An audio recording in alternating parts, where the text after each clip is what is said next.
Assalamualaikum warahmatullahi wabarakatuh. Bagaimana kabarnya hari ini? Semoga selalu sehat ya. Hari ini bersama saya, Bulita, kita akan belajar teks anekdot. Tujuan pembelajaran untuk teks anekdot yang pertama, mampu mengetahui pengertian anekdot.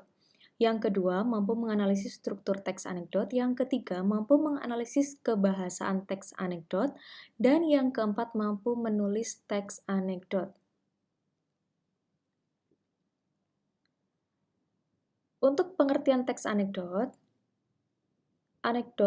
merupakan cerita singkat dan lucu atau menarik yang mungkin menggambarkan kejadian atau orang sebenarnya.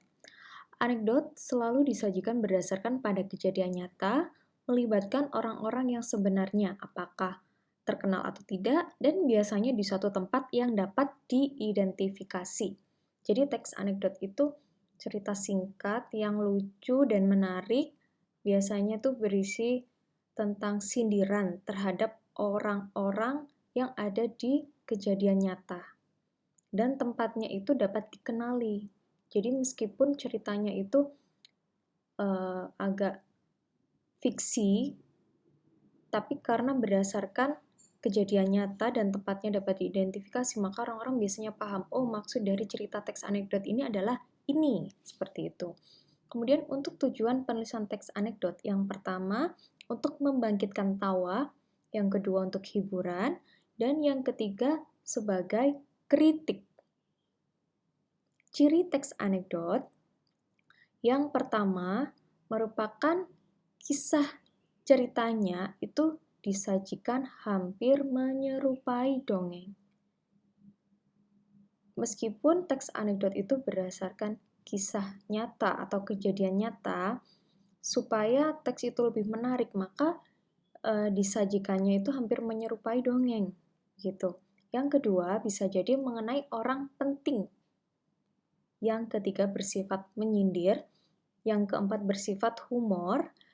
Yang kelima, bersifat menggelitik. Artinya, teks anekdot akan membuat pembaca merasa terhibur dengan kelucuannya. Yang keenam, menceritakan tentang bisa karakter hewan atau manusia yang umumnya itu berhubungan dengan apa yang terjadi di kehidupan nyata. Meskipun karakternya itu hewan, tapi hewan di sini tuh di kehidupan nyata itu merupakan sindiran untuk manusia, seperti itu. Kemudian untuk struktur teks anekdot itu ada 5. Yang pertama abstraksi, yang kedua orientasi, yang ketiga krisis, yang keempat reaksi, dan yang kelima koda. Untuk abstraksi itu merupakan bagian yang berisi gambaran awal tentang isi dari teks anekdot. Jadi pembaca ketika membaca abstraksi itu sudah paham gambaran umumnya. Oh, teks ini akan membahas tentang ini, seperti itu. Kemudian struktur yang kedua itu ada orientasi.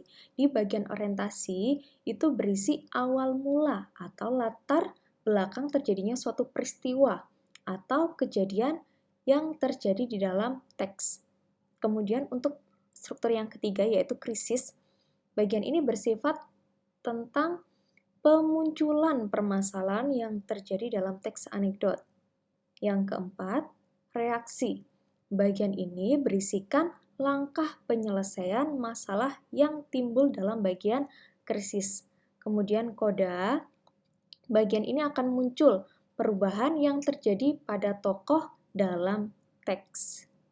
Jadi strukturnya ada 5 tadi, abstraksi, orientasi, krisis, reaksi, dan koda. Setelah struktur, kita akan masuk ke kaidah kebahasaan. Kaidah kebahasaan teks anekdot ada 5. Yang pertama menggunakan kata keterangan waktu lampau. Contohnya, minggu lalu, beberapa waktu lalu, dan seterusnya. Kemudian yang kedua menggunakan kalimat retoris. Apa itu kalimat retoris? Kalimat retoris itu adalah kalimat pertanyaan yang tidak membutuhkan jawaban, begitu. Kemudian yang ketiga menggunakan kata hubung yang menyatakan hubungan waktu. Sore tadi, dan seterusnya. Kemudian yang keempat, terdapat penggunaan kata kerja aksi, membaca, menulis, berdiri, dan seterusnya. Kemudian yang kelima, menggunakan kalimat perintah. Sudah paham ya kalau kalimat perintah? Kemudian yang keenam, urutan peristiwa berdasarkan waktu.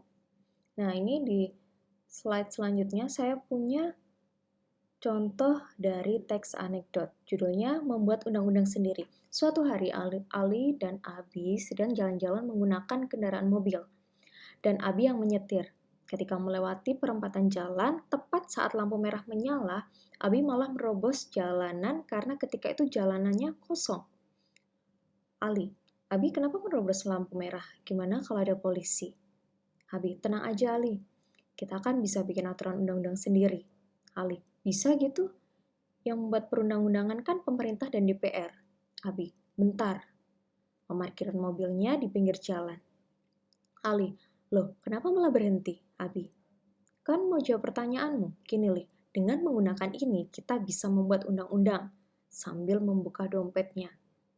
Nah, dari cerita teks anekdot ini, itu kan berisi tentang sindiran betapa mudahnya pemerintah kita disogok dengan uang. Seperti itu. Terima kasih sudah mengikuti pembelajaran hari ini. Semoga apa yang kita pelajari bermanfaat. Mohon maaf apabila ada salah. Wassalamualaikum warahmatullahi wabarakatuh.